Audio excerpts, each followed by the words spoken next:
একটা ভয়ঙ্কর হাদিস বলেছেন, এই হাদিসটা যতবার পড়ি থরথর করে আত্মাটা কাঁপে। কিয়ামতের দিন আল্লাহ তাআলা অনেক শহীদকে বলবেন তুমি জাহান্নামে যাও। সে বলবে আল্লাহ আমি জাহান্নামে যাবো, আমি তো রক্ত দিয়েছি তোমার জন্য, লিইলাহি কালিমাতিল্লাহ, আমার দেহের তাজা রক্ত দিয়ে আমি শহীদ হয়েছি, জানাজা ছাড়া আমার দাফন হয়েছে, আমি তো জান্নাতে যাব। আল্লাহ বলবে না, তুমি শহীদ হয়েছ এই কারণে যে লোকজন তোমাকে বীর বলবে, বীর বাহাদুর। তো দুনিয়াতে তো তোমার বাহাদুর বলছে, তো তোমারে বিশাল যোদ্ধা ছিল, বাহাদুর ছিল, এই খেতাব তো তুমি পেয়েছো, আমার কাছে কিচ্ছু নেই, জাহান্নামে যাও, go to the hell fire.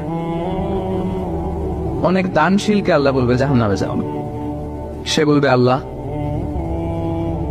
আমি জাহান্নামে যাব, আমি তো মসজিদ, মাদ্রাসা, এতিমখানা,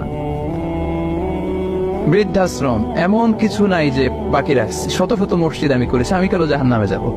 আল্লাহ বলবে না, তুমি দান করেছিলে এই জন্য যে লোকজন তোমার দানশীল বলবে, দানবীর বলবে, আদেম তাই বলবে, ওটা তো তোমাকে বলা হয়েছে জাহান্নামে যাও, আমার কাছে কি চাও, go to the hell fire. সেদিন আল্লাহ তাআলা অনেক আলেমকে ডাকবেন, অনেক দাঈদেরকে ডাকবেন,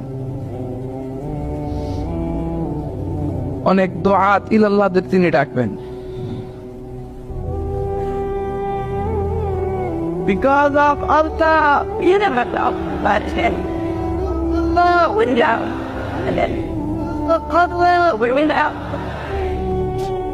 সেদিন অনেক দুআত ইলাল্লাহদেরকে ডেকে আল্লাহ বলবেন যে তুমিও জাহান্নামে যাবে। সে বলবে আল্লাহ কেন? আমি মানুষকে কোরআন শিখিয়েছি, আমি মানুষকে হাদিস শিখিয়েছি, আমার কথা শুনে অনেক নামাজ পড়েছে, আমার কথা শুনে অনেকে দাঁড়িয়ে রেখেছে, আগে সুদ খেত, আমার কথা শুনে সুদ বন্ধ করেছে, আমার কথা শুনে তো আল্লাহ এরা নামাজি হয়ে গিয়েছে। The entire society